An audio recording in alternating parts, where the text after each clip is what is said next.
Hello, everyone, and welcome back to the show. This is Reservations, and I'm Raine. And I'm Jerry Ratzmataz. So last week you're Malibu Jeremy. Yeah. And now you're Jerry Razzmatazz. We're Razzmatazz. Is that your stage name? It's a good name. It's a good name. No, it's not my stage name. But I I think Razzmatazz is a funny word. So. I always love seeing it in places where it shouldn't be, or when it is used to describe like certain types of like fruit drinks, like cranberry or razzmatazz. Or Klaus on American Dad, where they got tickets to go see the Laser Rats, and he goes, "I bleed tangerine and razzmatazz red." Dude, Klaus is one of the best underrated characters on American Dad. You think so? Yeah, I will die on that hill. Okay, the weird hill to die on. I know, and Seth MacFarlane's like, wow, I can't believe this one guy likes Klaus that much. Yeah, Haley, we were watching it the other day, and Haley goes, "God, I hate that thing." I go, "What, Billy?" She hates Billy. Billy! Dude, Billy's the best. Billy is another good underrated character because, he was clearly meant to be a one-off joke, and they've just kind of stuck him, like, kept him around. Also, I'm looking at myself in the camera, and I'm worried people think I'm wearing an anime shirt because of Dude, the top of my shirt. It's from The Simpsons. Dude, your little weeaboo over here. No way, dude. No, it's from The Simpsons. It's when they use his likeness for a I think dish detergent. And then he has to go and travel abroad and go see why they're using this and where they got it. It's pretty funny. It's a good episode. Well, before we get into it, speaking of weeb, I've actually been watching this anime that like a lot of people have been telling me to watch, called Demon Slayer. Okay. It's pretty tight. It's pretty tight. Okay. Good storytelling. Is it? Yeah. Oh yeah, really good. Oh, that's good. Yeah. And that's a good segue into our episode. It is actually. Yeah, so if everyone tuned in last week, thanks for listening to another somewhat shorter episode. The adaptation edit was about 58 minutes. Okay. But this week we are talking about Akira Kurosawa's Ikiru. Did I tell you about this movie, or did you tell me about this movie? I don't remember. I may have told you. I think I stumbled upon it on, again, some sort of list or, compilation video or something. And I go, "Oh, Kurosawa, I'm in," or it could have been, I was looking for contemporary Kurosawa films because I love High and Low so much. And the Bad Sleep Well. And right. So, I mean, I found all these, Kurosawas that aren't samurai films, and I go, "Is there more?" And I came across this one, and I go, "Oh, okay, cool, that'll work." And and so I bought it, and I never watched it. And so, again, half the reason why we're doing this season is so I can watch some of these movies behind me that I just bought and put on my shelf. Yeah, that's true. I mean, as we were kind of talking about off mic, finally saw Promising Young Woman, and that's been on my shelf for probably a year. And actually I finally saw it. But yeah, man, so this is a first watch for the both of us. Yeah. So what were your first impressions? I was overtaken by how much I loved the performances, first and foremost. Okay. I think it's pretty evident, especially if you do like a Google search, like I did this morning, just trying to find a poster. I just ended up using the Criterion image, but a lot of the posters had that close up of him crying in the bar, which is, I mean, it's perfect, right? I think his performance is absolutely amazing. I'm going to find his name in just 1 second.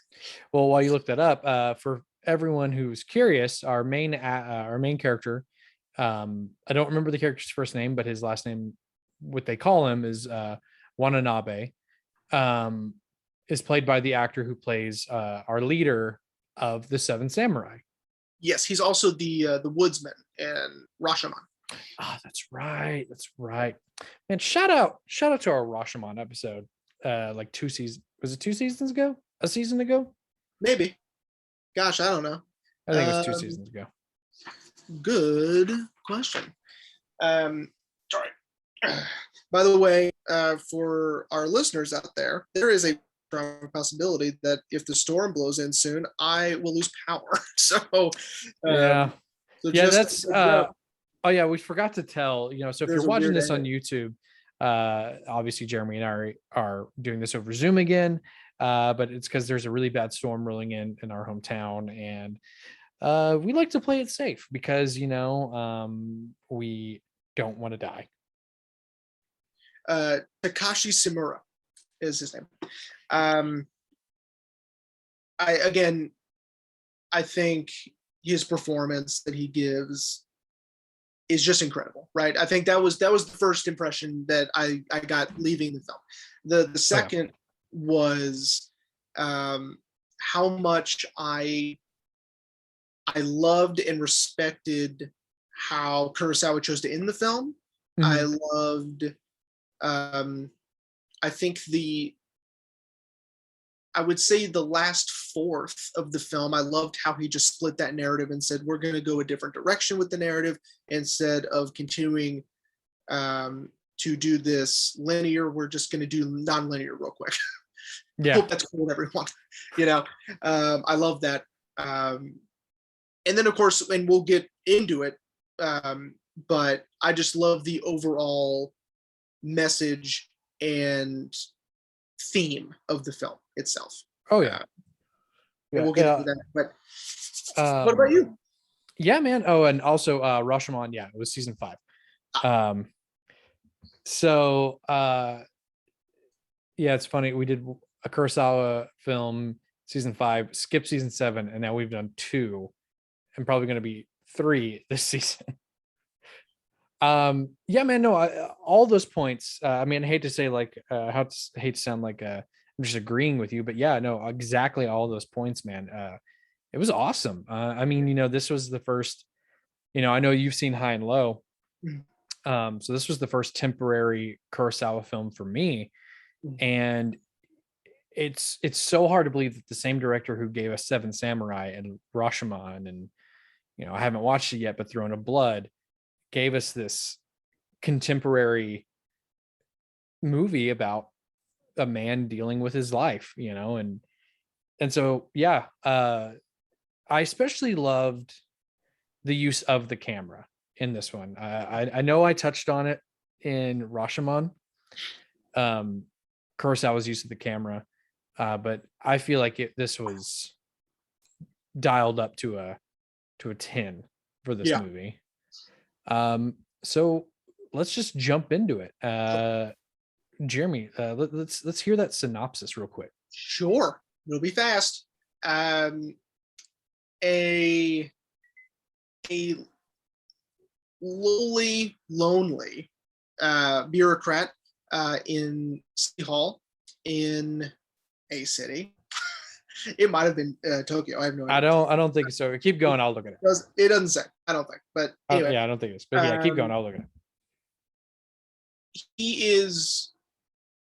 I wouldn't say he's consciously dissatisfied with his life, but he is in a way. He discovers then later he has stomach cancer. He realizes how much of his life he has wasted and how much of life he hasn't lived and how little of it he has left. And so he then desperately tries to find some meaning within what little life he has left, right? So he tries several things until he finally realizes, I can help our community. I can push things forward using my skill set in bureaucracy, in fixing a park in a slum neighborhood in this city, right? Mhm. Which is, of course, teed up for us at the very beginning, with that wonderful montage of Yeah. of horrible, inefficient bureaucracy, right? Yeah. It's almost a parody, right? It's something we've seen a few times in other things, um, and he achieves his goal, and he dies, while leaving a lasting impact on his fellow coworkers, but not not everlasting, right? Yeah. Not everlasting impact, not really, right? Yeah. And that's a very fast synopsis of Ikiru, which is literal translation is to live. Yeah. Yeah. Yeah. I saw that and I was like, it's like I'm already sold. Um, yeah, man, and it's I something I loved about this before we really dive into everything, Mhm. and I had to find it because I lost it for a second, uh, is that I love that this is a story that we've seen kind of told in, in movies that we've seen recently. Our character gets some devastating news, and the rest of the film is how do they deal with this information. um don't laugh at me, this is the first example I could think of. Yeah, we'll But see. something kind of similar in Judd Apatow's Funny People. Okay. you know Adam Sandler's character gets diagnosis that he's got some form of, they don't really say it's cancer, but some disease, and he's not got long to live, and he just doesn't know what to do with his life. But Mhm. something about this movie that I really liked is, yes, this sort of theme of death as a sort of, not necessarily plot device, but t- to force our character to do something. Something about this movie, Kurosawa just nails. Yeah. Uh, and I think the other thing that I really loved is the fact that we have opening narration of, this is our protagonist's stomach. He Yeah. Yeah. doesn't he doesn't know it yet, but cancer is forming. And I was like, wow. So us as the audience, he's almost telling us, hey, don't get too attached to this guy. He is gonna die. You know, But please get but it. yeah, but please get attached. Exactly. Um, and dude, that montage, and of course we'll get into it, but that montage of those poor women getting jumped around to different departments, man. Mhm. I'm not gonna lie, sometimes I worry that that's how I sound at work, Is it? being like, you got to call customer service. Oh, you called Okay. customer service? Okay, well then you got to call, tech support. Oh, you call tech support? Well, there's nothing I can do. Go to Well, this no. story. Yeah. Um, yeah, I mean, but I think out of the two of us, that would be lean more towards you, since you actually kind of work in an office space. Yeah, it's kind of like that. But Um, in our defense, a lot of our quote training, whether or not people believe we actually get it or not, which whatever. Um, there are just it's almost designed that way. It's yeah. designed for you not to be able to answer those questions, right? Mm, And you can see it plainly here. It's just in this instance, um, Watanabe, right? yes. Yeah. One. He doesn't care. He doesn't know. He's going to go find out, right? At the Mhm. end, that he's just so sick of this sort of just passing the buck on to the next person. They'll figure it out, whatever. He goes, you know what? I can actually do something about it. I work here. I know the people to talk to, right? Right. But of course, that's at the end. So we'll save that. Yeah. Um, So do you want to talk about Watanabe? I do. I think again, Takashi Samura has the perfect face for this role. Absolutely. I can't describe it any other way. I think can he can present to you the utter despair, the loneliness, the sorrow, the devastation all in his face, right? Again, it's perfect for this type of role. And of course, when he's showing these emotions in a heightened sense, for instance, at the bar, right? It's just it's haunting, right? Yeah. So, but as a character, he really is sort of this stereotypical bureaucrat, right? Hmm. Where he is imprisoned by papers, right? Yeah. By paperwork all around him, right? And that must have taken years to accumulate. It's also interesting that this takes place during a rebuilding, a sort of what did I say? Reconstruction, a reconstruction of a country, right? This is not long after World War II. People are still sort of getting things back in order, right? Yeah. Sort of still trying to find and make sense of this new way, right? Or trying to reclaim the old, right? Right. I think that's interesting in the way that it just fell into this point in time. But what's really interesting, and I'm sure you clocked it, when he gets his diagnosis, that's in quotes, they don't tell him, Yeah. right? And I had to look this up because I couldn't make sense of that. It seemed surreal to me. It seemed absurdist that they don't tell him. And it was the practice of the time that stomach cancer was seen as an automatic death sentence. There's nothing you can do about it. And if you were to tell the person and worry them, they thought it would exacerbate the illness and make it worse, right? If you tell the person and have that anxiety, that stress on the patient, it would make it worse. They're not necessarily right. But I'm sure you clocked it and that you were like, I don't know why they didn't tell him. Yeah. Especially, when he even begs them, just be honest with me. Yeah. Just because, of course, by that point, he's already been worked up enough. Yeah. Which it started off funny, but then I was like, oh no, where this guy was indirectly freaking him out. Yeah. And like I said, it started off a little bit funny. I'm like, oh, haha.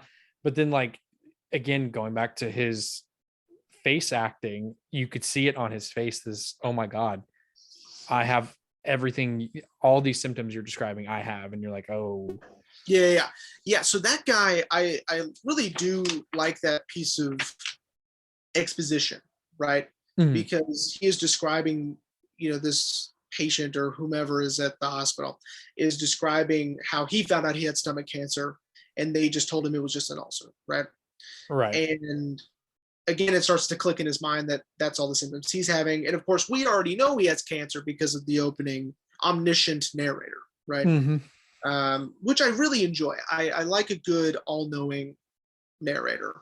I find it fascinating, especially when they're not really part of the narrative. It's cool when they are too, by the way. Shout out to Oz, where we have an omniscient narrator, but he's also an inmate, right? Yeah. When he's on screen as the inmate, he is not omniscient, right? Or taking it back to the top show, that American Dad episode with, Francine becoming like a cement salesperson, and at the end of the episode the narrator is seen for the first time and he's just been like following Francine around. Yeah. Like, like he's like, you go girl, and then she turns around and he like ducks behind a bush. Sure. Yeah. Just like that. But yeah, but I just love that patience kind of like, once it clicks in his mind, like, oh, he's got all those, and he just goes back to reading the paper. And I think the way that, which I love, and that we've seen before in other things, I think, and of course it all stems from this film, is to properly convey the emotion that he's feeling. When he walks out of there, there's no sound, right? Until there is, until he snaps back and is starting to notice the world around him as if he's seeing it for the first time, right? Yeah. We see a little bit of this in one of my favorite films of all time, which is It's Such a Beautiful Day. Yeah. Right. I love that. I love that Kurosawa is playing with the sound design to tell us all that we need to know without any dialogue, right? So I thought that was perfect. And of course, now that we're all caught up, both ourself and our hero, now we need to decide what he's going to do, right?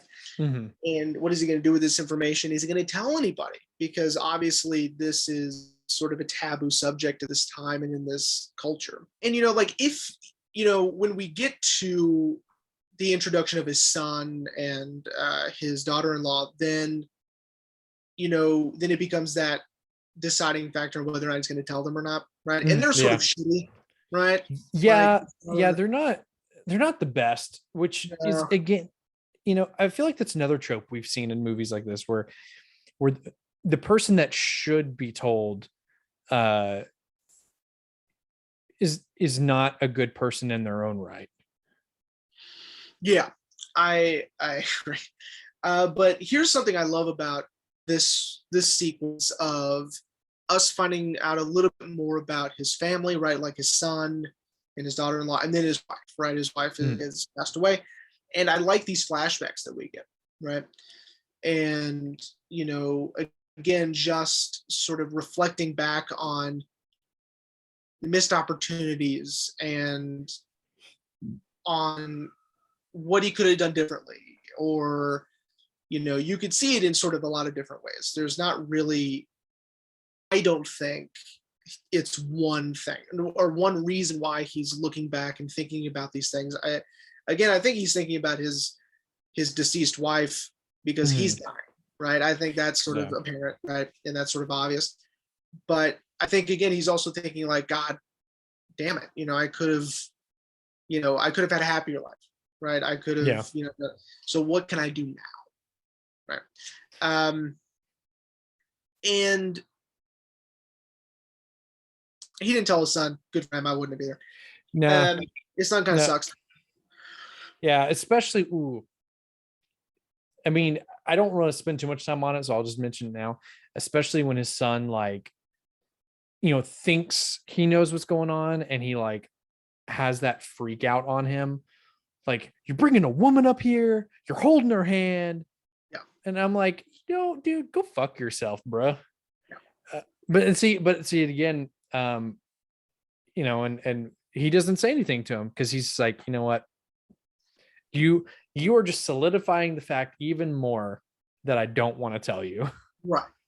Or, or whatever. Like, again, it could also be cultural. Like, us in the West, as it were, we don't understand the fact that the doctors didn't tell him his diagnosis, right? Like, it's something like that maybe it's something in the culture and in the time, right? It doesn't necessarily have to be Japanese culture as it is so much, maybe it's 1950s Japanese culture, right? Like, it's this stuff that I'm not aware of and that I obviously don't care enough to look up, right? So here's where it gets a little more interesting in the story. Is now he's going to try certain things. He doesn't really know how to improve or find meaning in his life, and so he tries different things. The first thing he does is vices. Yeah. Which is fascinating because it really, even the camera is a little different in this, in these sequences of him and he's rider. Almost a pulp rider. You know what I mean? Like, it's almost like he gets paid per word almost. Or maybe he even said that, I don't remember. But when he goes out with the rider into these bars and these clubs and these dance halls and all of that, it's sort of overwhelming. I don't like it because I don't like that kind of stuff, and so I was sort of icked out by it. And it makes you feel very uncomfortable because you can tell he's never done this before. He's never gone out and had what most people would consider a good time, not necessarily me, but and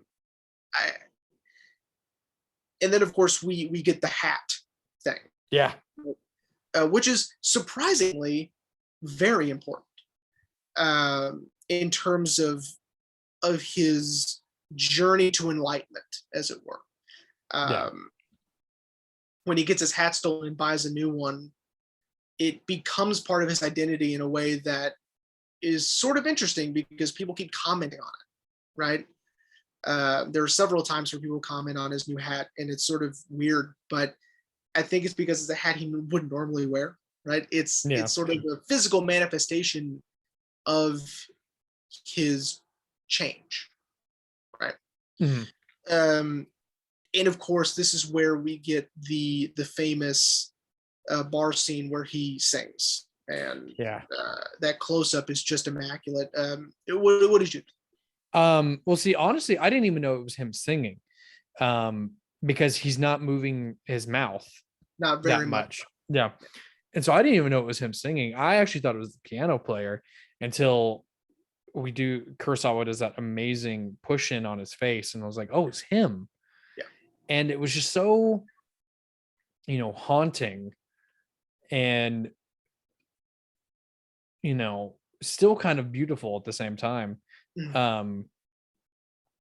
And it's interesting because he probably did ruin some people's nights, but what I loved is that the writer was ride or die with him, like all right, like there we go, Yeah. you know. But it was such a great scene, man. And it was so it really, in my opinion, kind of not summarized, uh summed up where he was in that moment, mentally and emotionally. Right. This is where I'm at right now. Right. I'm Yeah. drunk, singing at a club. And it's sort of, again, it's juxtapositions where we get a few of these where we have him juxtaposed with an opposite mood or Mhm. emotional, scene where, especially in this one, it was a very happy, joyous occasion. And he even has streamers and what like confetti on him, Yeah. as he's singing this song and he's crying. We It get a little more of this in the car with the women as well. it kind of reminded me a little bit of Lieutenant Dan on New Year's Eve when he's covered in confetti and he's just like, Yeah. It is a little like that. You would almost think that maybe Zemeckis saw this movie first. I would hope so. Yeah. And took some inspiration, because you're right, it's almost exactly like that. Yeah. I mean, Kurosawa did it better because uh, Uh, yeah, I know how you feel about Forrest Gump. But yeah, and see, and I love the scene in the car too. yeah. Mainly just because of he doesn't speak at all after they leave the club, Yeah. and except for asking the driver to pull over, and even then, it took one of the women asking the driver to pull over. Yeah. And he just says nothing, and I love that there's this almost unspoken realization between him and the writer, Mhm. when he goes to throw up, and all he does is just look at the writer, and it's almost like in agreement, they're pretty much saying like, yeah, maybe this isn't it. And again, it's because like we feel his emotion more because everyone else is so joyous, right? The girls are Mm-hmm. singing, right? They're having a good time. And again, god damn, that face of his is just perfect because he doesn't have to say anything, right? Yeah. I can see it. And again, it sticks out more because of the other people in the car, right? Mm-hmm. And often, which is, I'm sorry, I'm reading in this article that I highlighted today. Of course, you know how I am.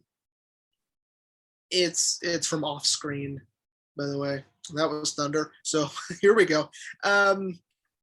So often in these scenes, we see the writer and Wanabe behind fences and things, like obstructed in a way, Mm-hmm. um, to where they're sort of imprisoned by this sort of form of coping, right? And I find that fascinating. I love, again, it's Kurosawa at his best, right? Really using the camera, um, using the frame as another layer of, the emotion and what's going on with Yeah. Konami. Yeah, absolutely.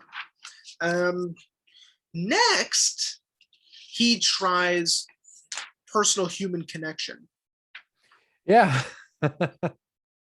which doesn't work out very well either. Which is No. really, No, he's almost accused of being a creep. yeah. And I honestly, that I don't think that's his intention. He's just like, again, he's really trying to figure it out. It's like he's been paralyzed and he's trying to walk again. Like he really Yeah. is trying to Ooh, figure out what living is like. great metaphor there, my guy. Thank you. Yeah. Yeah, no, exactly. Yeah, because this is during the sequence in which I was referring to how, his son blows up about him spending time with this woman, Mhm. which her name is Toyo. Toyo. Yeah, that's right. She was a subordinate of his at City Hall, but she tendered her resignation because she didn't want to do that. And something about that is what made him gravitate to her. Right. Well, of course, she needed his signature on her resignation so she could leave. But something about that, he was like, okay, she doesn't want to waste 30 years of her life like I have. What's different? Right. She's looking for more, right? She doesn't Mhm. want to be stuck in some dead end, whatever. She wants to make a difference, or she at least wants to feel fulfilled, right? Right. Which is essentially what he wants also, right? He just doesn't know how. And I like that we see a little glimmer of that when she tells that joke that was actually very funny in the office. Oh yeah. Uh, it's a classic office, you know, joke, right? I mean, it's perfect. I loved it. It was stupid. Anyway, I want it's but in trying to make that connection with her, you know, he's sort of forcing it, which is fine. Again, he's got newborn deer legs, right? He's like, he doesn't know what he's doing necessarily. And it's almost like he really hasn't spoken to anyone in any sort of real emotional way, probably since his wife died. Yeah. You can kind of Well, see. oh yeah. And he also, he's probably thinking, which of course is a little strange. I want to, before I say it, it's a little strange that he is living with this whole I only have 6 months over his head Mhm. when the doctors never told him that. I think it's because that guy may have told him that also. Okay. uh, Well, How long anyway, he had, but or I think since it is so taboo, the stomach cancer, which is so odd again to think about it that way, but I think people may just assume, assume, like he's yeah. assuming he has 6 months. Yeah. Um, but but anyway, but it's like, having known that he's only got about 6 months, he's Mhm. like, well, let's try to uncover this as quick as I can. And I think that's another reason why he's forcing it with her. Yeah. And so he can, like, of course, as we see in the final ending sequence, he's very much like, well, I don't have time. Yeah. But yeah, I'm not gonna lie, before we move on with this portion of what he's trying to find in his life, I was a little disappointed that she was so weirded out by him, by Yeah. by what him wanting to be with her all the time. And I mean, like, I guess again, like you're saying, it could be a cultural thing and it could be an of the time cultural thing. um but my man's just looking for a little human connection. Yeah. I mean, I can completely understand why she's sort of weirded out, but I get it, Yeah. especially if you're not a willing participant in it, if it's sort of like put on you instead of you, it's mutual, right? It's Right. I get it. So here's what's so amazing about this next portion is that the way it comes about. So they do have dinner one more time. Mm-hmm. And this is sort of the turning point. This is the aha moment for Watanabe. Okay. I can't tell you how much I love this, especially after reading a little more about it and, things clicking once you, do a little deeper dive on it. Yeah. So they're talking sort of, and she's telling her how much she loves making these toys, right? Her new job. And she even brought one with her. And how she feels the fulfillment by creating something for someone else's enjoyment. It's almost like, as she says, she gets to play with every children in the city, right? It's, it's sort of that sort of self-fulfillment in creation, right? Mm-hmm. And this is that aha moment for him. This is when he remembers the women going up to City Hall. He remembers saying no and passing it along to a different department for the sewage and the slum and it's flooding, right? Yeah. He remembers that. And he said, oh my God, that's it. Fulfillment through creation. I can fix this problem, create something new out of it, and there it is, right? And when he does, and when he leaves the table, and it's sort of an odd moment, especially, I think, for English-speaking audiences to hear Happy Birthday, right? We can't sing it here or we got to pay those ladies money. But, those old ladies, we got to pay them money if we sing it, so we can't. But I love that when he has his aha moment, we hear Happy Birthdays going down the stairs and all those girls are singing it to the woman that's coming up the stairs, right? As he's going down.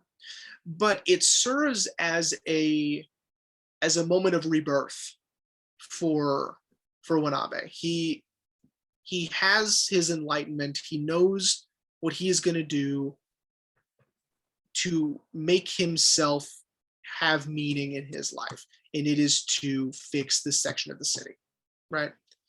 And Kurosawa, paints this picture by having people sing Happy Birthday, right? Which is sort of odd at the time, but once you realize what he's doing, you're like, that's brilliant. And it's perfect, right? That's so good. God, he's good. And then he dies.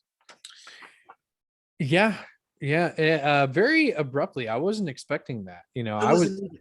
I mean, and we still had 40 minutes left in the movie. Yeah. When he dies. Because we see him at the office and he's got this newfound,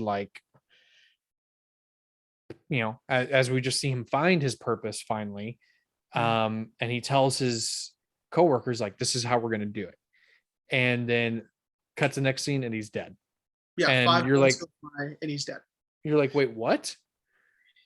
And what's so interesting is that now we're being told the rest of the story that we've missed through other bureaucrats and politicians.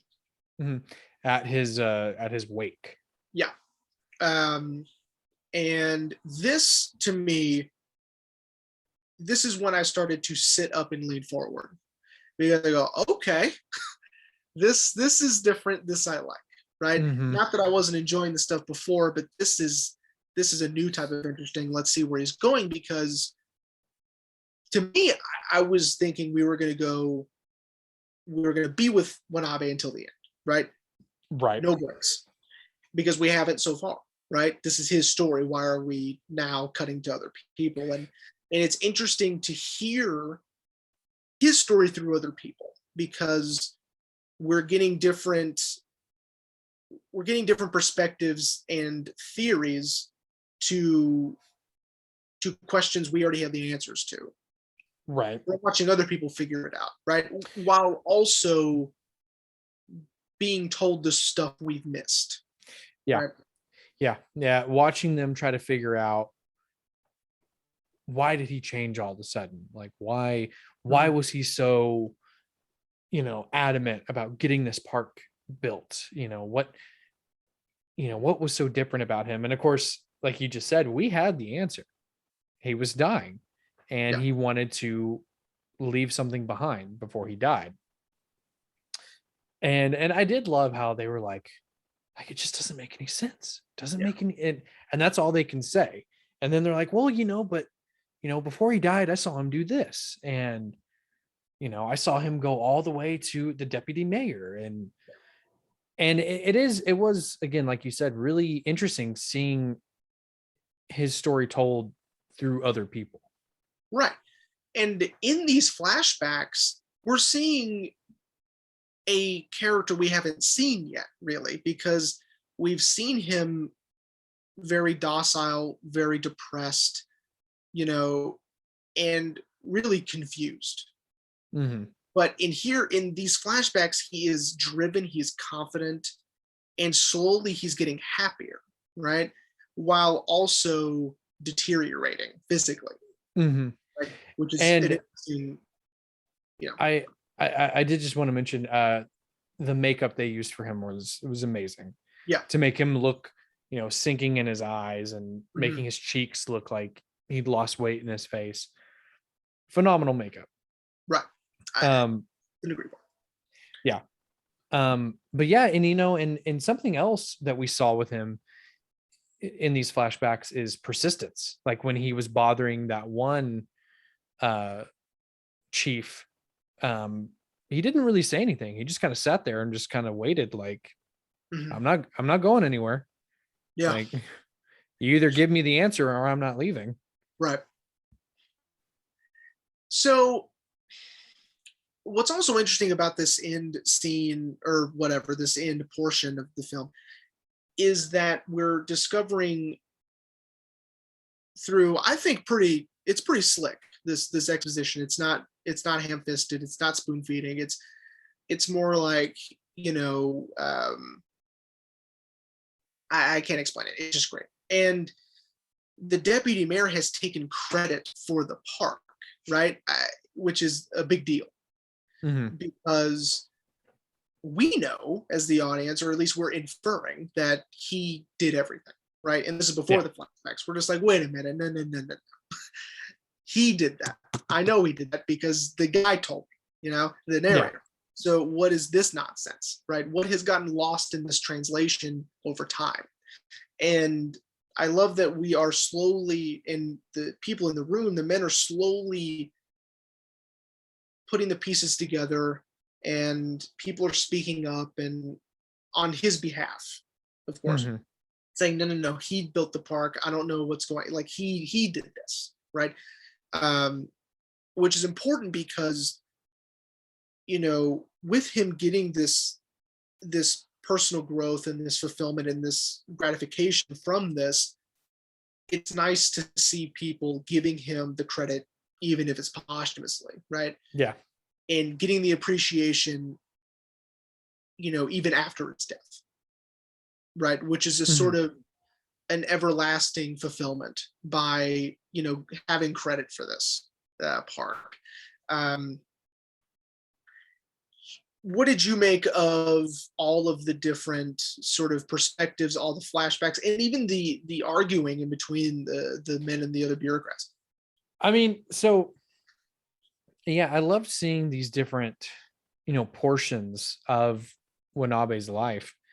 But the arguing, to me, really brought all this together. Because Kurosawa could have easily just been like, oh no, this guy's going to remember something and we're going to get a little portion more, and now this guy, which he does do that, but he decides to also throw in some internal conflict and having them argue amongst themselves over essentially if with what they're doing at their jobs, if they're horrible people or not, essentially. And that, to me, made the world of difference.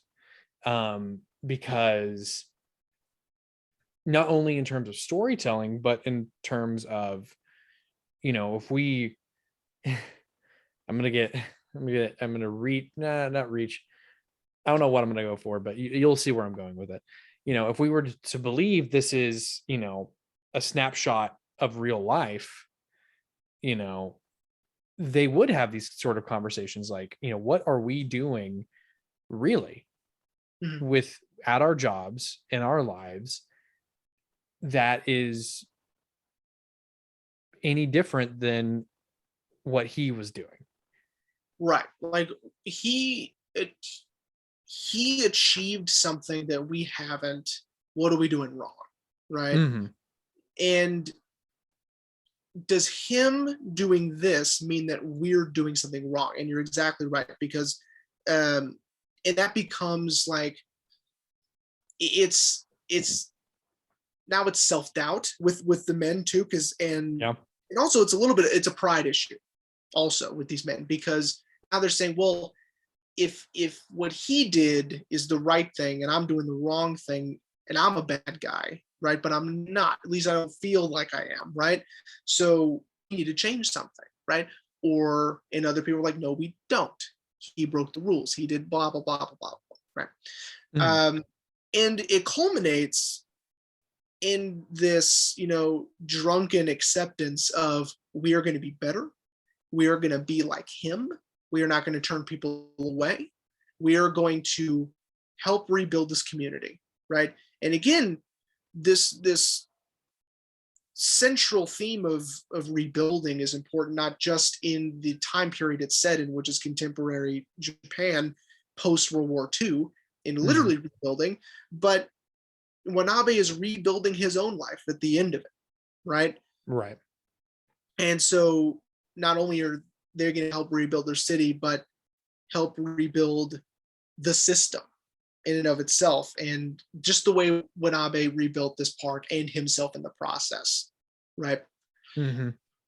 And I can't tell you how much I loved that Kurosawa said, yeah, but. Right? So if anyone doesn't know, I'm pretty sure we've talked about it, Jeremy doesn't like 360 turnarounds in movies. No. Well, technically it is. I don't like 180s, but 180s. Your math is wrong. It's fine. 180s. You've pretty much told me that you enjoy when a character learns a lesson, but doesn't wake up the next morning and is like, oh, I'm a changed person. Yeah, I don't like Ebenezer Scrooge's. You know what I mean? Like, it's not how life works. Well, so, not except for Tom Hardy's Ebenezer Scrooge. That's different. So at the end of the film, we get someone needing a problem fixed at City Hall, and it's the same office that Wanabe was working in. And again, you're thinking they're going to help, right? Yeah, but they all made it. They all made a promise that they did. We're going to be like him. And instead, it's another example of just, nope, they need to go see Public Works. Nope, they need to go somewhere else. Except for that employee, that other one that was really outspoken at the wake about, the importance of what Wanabe did, right? Mm-hmm. He stands up as if to protest and say no, but he realizes he's alone in this way of thinking and sits back down. And then we end the film with him visiting the park that Wanabe helped rebuild, seeing the change that someone can do, and then the movie ends. Right? No time for for long drawn out lessons. Just change can happen. Over. Right. It can't happen if you work hard enough, or if you go against the system, right? Essentially, right. It's not really the main theme of the film, but it's it's sort of an indictment on government bureaucracy. That's not the main focus of the movie, but it is, a part of it. Here's something that I love about what Kurosawa chose not to put in, and they mentioned it in this article, is he didn't put religion in here, Yeah. right? There's no sort of, he doesn't go to a church for answers. He doesn't, right? It's almost as if, and their reasoning was, he didn't want there to be any sort of separation or any sort of division within the audience. Like, he wants everybody to understand the point, and he wants people to enjoy the film regardless of their ideologies. And so I like that he doesn't seek answers there. Right? Yeah, because yeah, as I mentioned, we've seen a story like this told, many times. And I would say probably about half of those movies out there, the character is, goes through a philosophical change, in religion, or, Yeah. Finding religion or changing religion or something like that. Mhm. And I actually didn't even notice it until you just said it. I was like, oh yeah, he doesn't visit a church. He doesn't visit a priest. He doesn't have a priest visit him, Right. or anything like that. And again, if we haven't talked enough about how amazing Kurosawa is, I mean, that just shows it right there that yeah, that's because this isn't a lesser movie. I mean, not to put down any other movies that have done a story like this, but Right. Because some, that's sort of, one of the main points of the film is this, is this religious undertone, or sort of, a person seeking out wisdom within a religion or a church or whatever. looking at all those Christian made films. It's sort of, it's sort of realistic in a way that someone would do that. And I've seen films where they do more than one religion. Like, they go to a synagogue, they go to a Catholic church, they'll go to a mosque, what I mean? One of Yeah. those. But here, I like that, that's completely absent, right? And Kurosawa is quoted in one of these that says that he wants all people to enjoy it. He doesn't want it to be too smart or too dumb. He wants it to be baseline, sort of right down the middle. I want everyone to see it, and I want everyone to get it, right? Yeah. And I think he's achieved that in a way. I don't think it's right down the middle. I think it's a genius film. I think it's, in a way, it's perfect because, again, you get it immediately. And, Mm-hmm. and you can really, and again, the performances are perfect, and the writing is great, and the camera work is phenomenal. Oh, dude, yeah, don't even talk to me about the camera work, man. That's his. It's, again, it's just a perfect movie. There's a reason why this film is beloved everywhere, and why it's at the top of most people's lists, especially like this. Films like this are at the top of the list. Oh yeah, man. Yeah, it's. And again, it excites me to watch more contemporary Kurosawa films. Yeah. I've got High and Low, but I've also got the one I'm really most excited to see is Dreams. Oh yeah. Here, I'm getting my list up. Hang on, give me a second. Calm down. Stop yelling at me. It's too late. I'm yelling at you. I'm yelling and I won't stop. There's also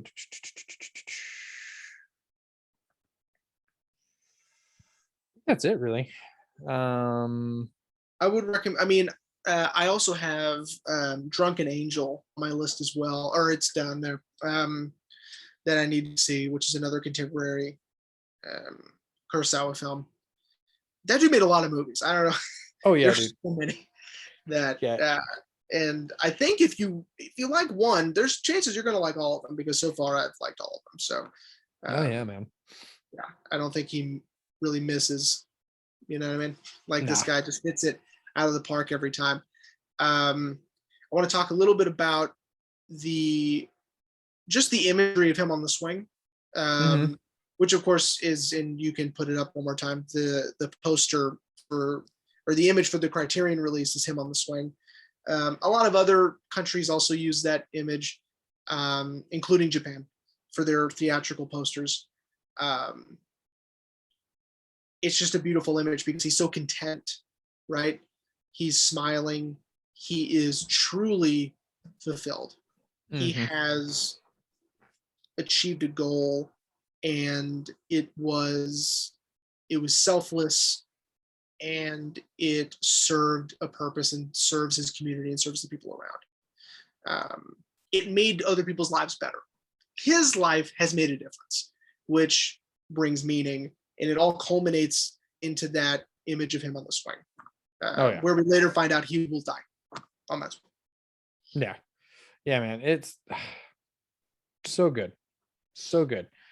And I did read that apparently in 2007 it was remade for TV. They're also remaking it with not the science guy, but the British actor Bill Nye. They're remaking it. It'll come out in a year or so, or maybe this year. It's called Living. So that'll come out soon. I don't know. Maybe they'll nail it. I don't know. We'll see. But I don't know if this one needs. I understand remaking something for a different culture, a different audience. Like an English speaking audience, for instance. Yeah. But I mean, the biggest thing I think for remakes like that, is it going to capture the exact same emotion? I don't know.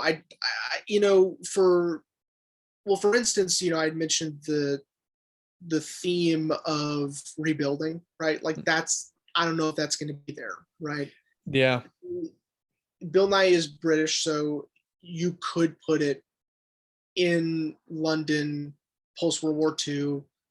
They had a lot of rebuilding to do after the bombing, so maybe.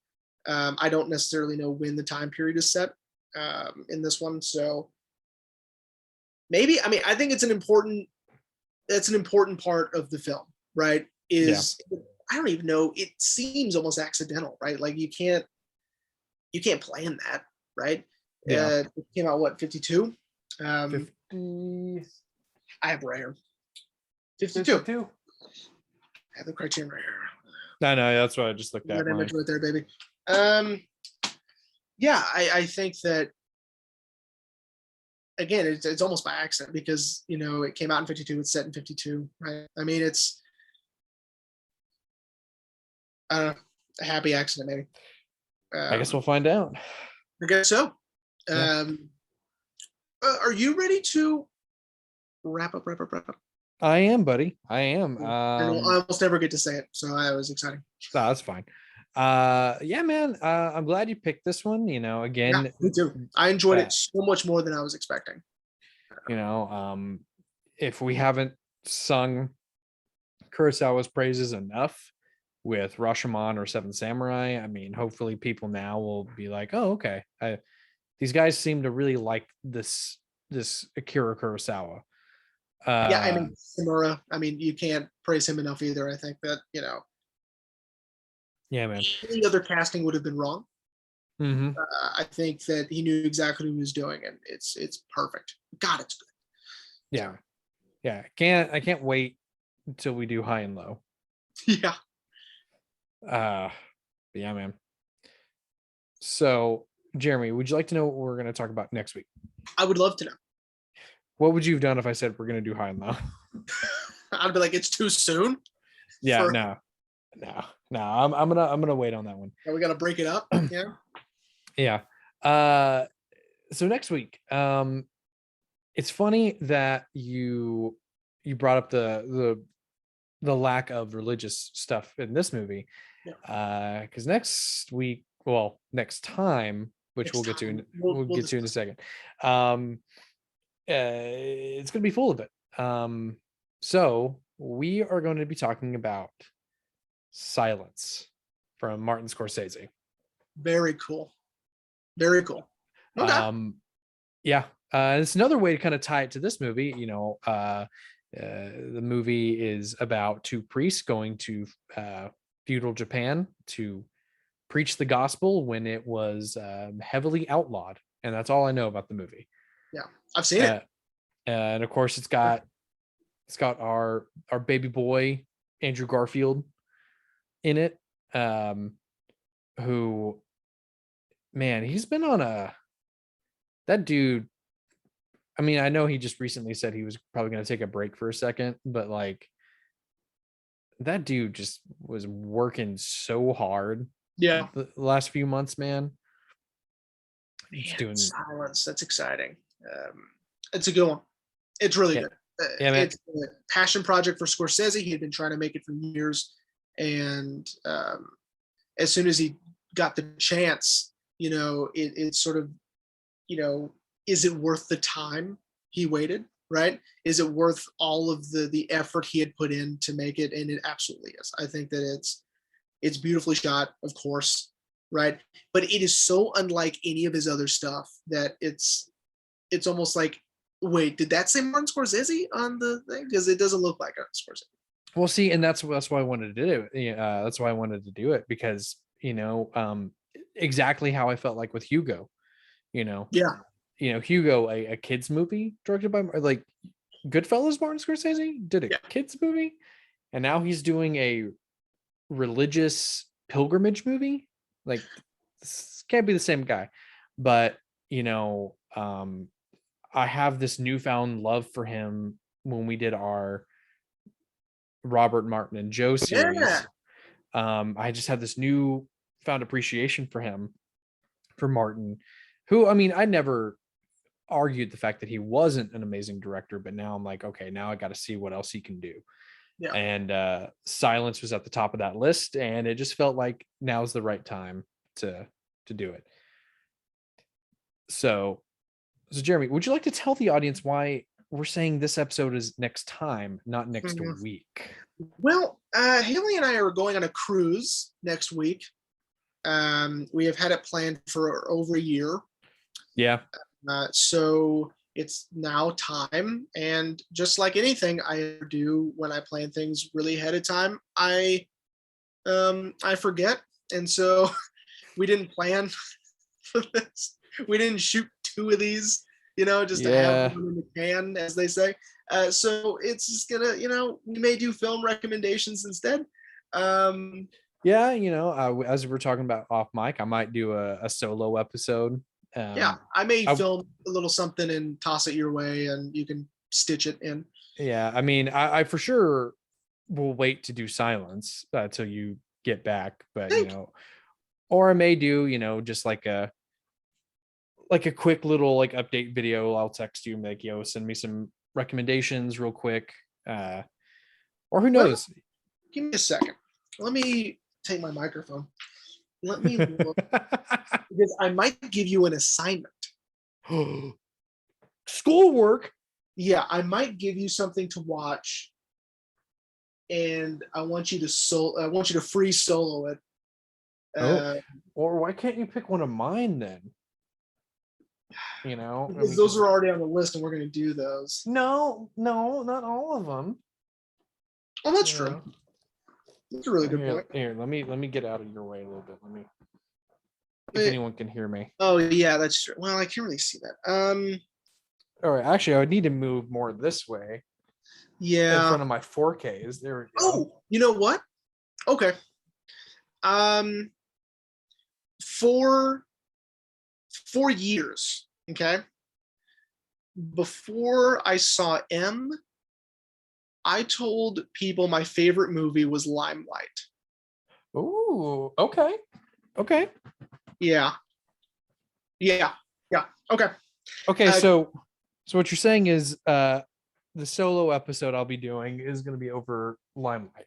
Yeah, I want you to watch Limelight. It is, to me, as far as Chaplin stuff goes, God, it's so different because it's more of a drama, and it's more of, much like when we did that Scorsese series, it's it's almost the climax of his career, much like The The Irishman? Irishman was, right? Okay. The Irishman takes all of the themes in Scorsese's other stuff and shows sort of the darker side of it, the downside, the living with regret and the living with these decisions you've made. I think that this is sort of the darker side of entertainment. Okay. And it also shows Charlie Chaplin and Buster Keaton in the same scene for the first time ever. So Really? yes. So well, I'm parallel excited, stuff. man, because I mean, I pretty much have all of Chaplin's films on Criterion. Mhm. But of course, the one for me that took the cake was The Great Dictator. The Great, of course. Phenomenal. So yeah, man, I'm excited. I'm excited to do a solo episode, which I've never done a solo episode. And see how it goes. Wouldn't it suck if everyone was like, yeah, keep doing solo? It would. Yeah, it would really suck because or no, like or no, like meaning that like we would still trade off episodes, but it would just be me one episode and then you one episode. Oh yeah, I mean that would be kind of funny if we did that. I mean, I'll still do it, but I need someone to talk to. Yeah. I'll let you borrow Chalupa, and you can talk to my hamster, Chalupa. Just, all right, buddy, what did you think? I was gonna grab him, but he went in his tunnel. So could you imagine if he puts on glasses and a pipe and was like, "This is what I thought." A blind light. And he's like super pretentious. That would actually make a lot of sense. Have you met him? It's anyway. He's in a smoking jacket. It would make sense. My hamster's a pretentious piece of shit. All right. I think it's time to end the episode. So, okay. Next official episode, everyone, will be Silence. Next week's episode, sort of a bonus. I don't think I'll count it for season 7, but just so we can put an episode out there. Yes, just so we have Limelight. But yeah, everyone, we hope you enjoyed Ikiru, and we will see you, well, the both of us will see you next time.